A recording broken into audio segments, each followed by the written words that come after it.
Hey everyone, it's Wolfgang. I want to talk about buying a business. What are some of the best ways to go about that? I want to start off by saying I've gotten some feedback about the whiteboard, and we're working on possible ways to present the same information with the video. That's a work in progress, so stand by for that. I very much appreciate the feedback people have given. We're going to keep the whiteboard with the information most likely. It's a good reference point for people who are watching the video, but we'll also maybe add something in addition to the video alongside of it with some of the text. So I want to start off by saying this is an overview. If you look up business valuation online, it will give you a lot more information about some of these issues. In particular about EBITDA or seller's discretionary earnings approaches to valuing a business. I'll go over it and then you can refer online if you need more information. So to start off with, some people when they buy a small business, they're simply looking to be their own boss and they don't mind buying a job. Other people who buy businesses, they prefer hiring someone to be the operator of the business. They don't want to be involved directly in the day-to-day operations. Warren Buffett is one of those types of people. He doesn't get involved in the day-to-day operations of the companies they own, that Berkshire Hathaway owns. He's a hands-off owner. So generally, you should be careful that you don't end up buying a job unless that was your intent from the outset. And the way you'll know if you're buying a job is this. If there's an owner who's deeply involved in the day-to-day operations of the business, when he leaves, there is a risk of customer retention, the risk of loss of customers. If the owner built the business and he's still deeply involved with it, you're going to end up buying a job. You'll have to be in there doing all the things that he was doing to keep the business running. It's much better to have to buy a business that has professional staff, so that when the owner leaves, there's less risk that customers will leave. Some small businesses, it's kind of unavoidable that the owner will be involved. But most owners, when they plan ahead to sell their business, they know they have to extract themselves out of the day-to-day, because buyers will not want to, some buyers will, but a lot of buyers will not want to buy a small business where the owner is sort of the key person, very deeply involved in operating it, because when the owner leaves, there's a lot of risk to the stability of the business. So you should try to buy, if you can, a larger business with a professional staff. And that can just mean a small management team. The owner is still, oversees the business periodically, a few hours a week, but there's professional management in the business operating it. That's a much better business to buy than buying a small business where you're going to replace the owner. So you probably do not want to buy a job. Okay, so when we buy a business, we need to know what it's worth. And to know what it's worth, there's a couple of different ways to go about that. There's what comparable businesses are selling for, which you can get online. There's the EBITDA approach, where you compare the earnings of one business to all the other related businesses that are for sale. And similarly, for seller's discretionary earnings, this is another way to get a number for the price of the business that you can use the value of the business that you can use to compare to similar businesses that are for sale. So EBITDA is basically, both of these actually, the EBITDA method of valuing and the seller's discretionary earnings. What we're doing is we have a certain amount of revenue in a company, and we're going to add back some expenses so that we can favorably compare the business we're looking at with others. We add back interest, taxes, depreciation, amortization, or we add back the seller's discretionary earnings to the revenue to find out what the true cash flow is of the business. In other words, in this case, seller's discretionary earnings, that's what the owner pays themselves. That can include money, that can include vacations, that can include things like company car, those sorts of discretionary things that you may not want to pay for. You may not want to pay yourself a salary. If the business is earning $1 million and the seller takes out $400,000, you can add back the $400,000 to the business, because you may be happy with $100,000, right? You may be happy with hiring a manager for $150K, and so the $400,000 that they take out, the seller takes out regularly, is not rational for you. It doesn't apply to your ownership situation. The same with EBITDA, with earnings before interest, taxes, depreciation, and amortization. You would add back the expense of interest taxes and depreciation and amortization to the cash flow, the stated cash flow, because if the current owner is making interest payments on something on a loan they're going to pay off at the time of sale, you will not have those payments. If there's depreciated assets in the business that are going to be sold or taken with the owner, you will not have that depreciation expense. So you add everything back in both these cases, the discretionary payment that the owner takes, or the interest, taxes, depreciation, and amortization, to get the real cash flow of the business, so that you can compare that to other similar companies that are for sale. And the other way to get valuation is comparables. If you're buying an accounting company, an accounting firm, you can look, what are the most recent 10 accounting firms that have sold in my region, and compare that, the business you're looking at, with those. So kind of a few different ways to figure out the valuation to start getting at a price for the business. So let's say that you determine what the cash flow of the business is, the real cash flow, using one of these methods. You then need to search the internet for list of business multiples. If you search on list of business multiples, you can add the year too, like 2025. You will see a list of multiples like between 1 and 1.5 times gross revenue to arrive at a selling price, or 1 to 2.5 for an accounting firm earnings. And so you search on list of business multiples to get a range of the multiples that are true probably for the whole country. A business broker who is local will have better, slightly more relevant numbers for multiples. The reason you want to do this is as follows. If you're looking at an accounting firm and the firm is earning $400,000, and you look up online and you discover that, okay, for accounting firms, earnings multiple is 1 to 2.5, then a $400,000 firm, accounting firm, the selling price should be between $400,000 and $1 million. 2.5 times 400 is $1 million. If the seller is asking $5 million for his accounting firm, knowing the multiples allows you to avoid overpaying for a business. There might be some unusual story as to why they want such a high price, but you need to know what the multiples are. Go online, search on list of business multiples 2025, and a list of the different industries, financial services, construction, etc., will show up.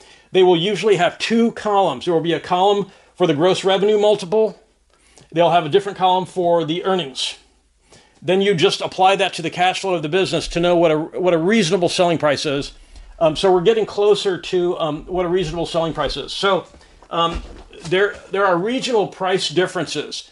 Operating a business in New York City is much more expensive than Kokomo, Indiana. So an accounting firm making $400,000 a year, in Kokomo, Indiana, that's a nice firm. In New York City, not so much, because the cost of operating the business is much higher. So even if you know the multiple and you know a more accurate number for the cash flow, you have to account for regional differences too. Having a relationship with a business broker, as opposed to relying strictly, you should use online sources to find businesses to buy, but you should also have an in-person relationship with a business broker. It's like a realtor. When you're buying a house, it's nice to have a realtor there to show you the ropes for your region for homes, right? It's the same thing with the business. You'd like to have a business broker who's local, who knows the local scene. Rely on a local business broker to clarify any issues like this. If you discover, okay, I've looked online, I know what the cash flow is, I know what the multiple is, why are they asking $5 million for the business? The local business broker may be able to clarify why. He might say they're asking too much, or he might say, well, in that particular location, that land is being acquired by Google. Google's buying up all the land, so it's very valuable land the business is on. Something like that. There might be something unusual. That actually happened to us out in California. Google came in and they started buying a lot of land. There was a half-acre plot of land that sold less than a mile from one of our places for $17 million for a half-acre of land with nothing on it. So Google was buying up land. So if you happen to own property in that area, you were in Google's path and you could make bank. So there might be a reasonable story for why selling price and asking price is very high. So we're getting closer to figuring out what a valid selling price is for the business. The next thing you'd want to do is subtract liabilities you will have to take on. If there are leases, like for the building, for vehicles, if you're operating or if you're buying a tree trimming business, there are certain vehicles you need to be able to operate the business. There may be leases that transfer the business. If you cannot get out of those liabilities, you should subtract those from the selling price if the seller has not already done so. On the other end of that, if there are assets, like if there's a fully owned building, fully owned vehicles with no leases that go with the business, if the seller has not included those, you should say, I want to take those assets when I buy the business. Will you please include them in the sale? And then you'll have to add those to the selling price and basically pay the fair market value. Generally, that's a good starting point, the fair market value of what the what the equipment is worth, what the assets are worth. So subtract liabilities from the price if the seller hasn't. Add back non-earning assets. By non-earning assets, I mean these are assets you need in the business, but they don't directly provide cash. They're not customers paying you anything. Okay, so the one thing I wanted to point out about this multiples, when you search online for a list of business multiples, you will get a list of types of businesses and two columns generally, one for the multiple of earnings and another a multiple of gross revenue. Multiple will be higher for larger businesses, even in the same industry. Like an accounting firm selling for $400,000 has a multiple of 1 to 2.5. An accounting firm, same industry, selling that is generating 20 million, the multiple will be different from this. It will be higher than 1 to 2.5. There are a lot of reasons for it. Some of the reasons are larger businesses have a higher multiple because they have more customers. They can survive. They can better survive in a downturn. They have more customers. They can afford to lose more customers than a small business. A small business with fewer customers is much more risky in a downturn. They can lose so many customers and then they're out of business. Larger firms are more resilient. They have a larger customer base. They can survive downturns better. So their multiple, the multiple you have to pay is higher. So this is one of the reasons why people do roll-ups. People will buy a lot of relatively low-cost accounting firms and roll them into one large accounting firm, and then they get an arbitrage on the multiple, because the multiple changes from 1 to 2.5 to 5 to 10 or 10 to 15. Because the bigger a roll-up is basically buying a bunch of smaller businesses into one entity, branding all of them with the same brand, and then selling that. That's a roll-up strategy. Larger businesses have higher multiples because one of the main reasons is they're more resilient. Another reason is they have more cash flow to be able to grow. For acquisitions, they can acquire other businesses. They can grow organically more efficiently because they have more money for marketing and sales. So bigger is better. So that's the story for why multiples are higher for larger businesses. I want to say something about due diligence. Due diligence is something that you do aside from what the owner is telling you and aside from what the business broker is telling you. You want to look online to see if there are any risks to the business that you should be aware of. As an example, if there are regulatory changes coming that could affect your ability to hire staff members, let's say you're buying an accounting firm and there are licensing or certification changes coming that will be enforced soon that will make it harder to hire qualified staff because not everyone will have the new licensing. You need to know that before you buy the business. Part of the due diligence is you would contact the state regulatory body for that industry and ask them, are there any regulatory changes that are going to come in force soon? They should know the answer. The industry organization in your state or your county for that particular business. Chamber of Commerce, the Secretary of State might be a source, an online source. So check for any regulatory changes. Okay, the Intuit story. So this is another due diligence effort you should make. Intuit is a vendor to accounting firms for bookkeeping software and for tax prep software. Intuit sells, one of the products they sell is QuickBooks, which is it's a very commonly used software product used in accounting firms. Intuit is a vendor for accounting firms. So at the top we have Intuit selling software, we have accounting firms buying Intuit software, and then the accounting firms market to private citizens to do their taxes, and the accountants also market to small businesses to do their bookkeeping. So we have Intuit selling the software to the accountants selling services to businesses and private citizens. So if you were to look up Intuit, if you decided I'm going to buy an accounting firm, you would ask the firm, what is the most important vendor you have that provides something your business needs? Intuit would be one of them. Definitely would be one of them in many accounting firms, not all, but many.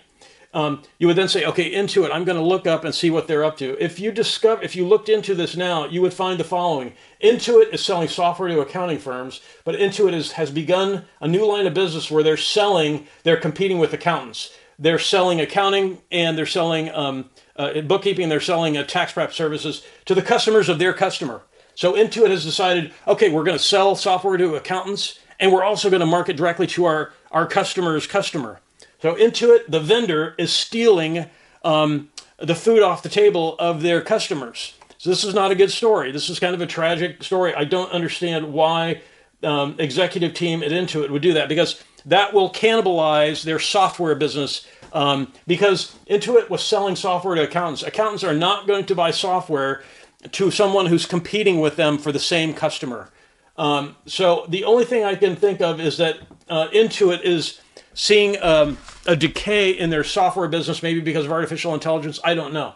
But I heard about this and I thought, that's a really stupid decision someone made. We're selling software to this customer and now we're going to steal their customers. It undermines the software sales business. So I don't get it. It seems like a tragic business mistake, but we'll see how that plays out. It does open the door to competitors of Intuit who sell similar software, because all the accountants are going to say, look, if you're going to try to steal my customers, I'm just going to stop buying software from you. I'm buying it from a different vendor. So the due diligence, you would check on key vendors, you would check regulatory changes, you would also check to see if there's a competitor threat in your industry. If a big firm is a private equity company is buying up all the accountants in your area and they're paying all the staff very high salaries that you can't compete with, that's something you should know ahead of time also. If it's going to be hard to hire people to operate the business, you should know that before you buy the business. If you have any questions about any of this, please post in the comments. I did forget to mention the comparable sales. So knowing what the true cash flow is of the business allows you to compare it to other business cash flows. But you should also discover, either with the business broker or online, what the most recent sales have been for that type of business with that type of revenue in your region, to be able to know if the price you're looking at to pay is reasonable. That's a comparable sales method of figuring out price to buy a business for. If you have any questions about any of this, please post in the comments. I'll try to answer those questions. We are working on something to augment the information on the board, possibly. So look for that in the near future. But I want to thank everyone for watching and have a great day.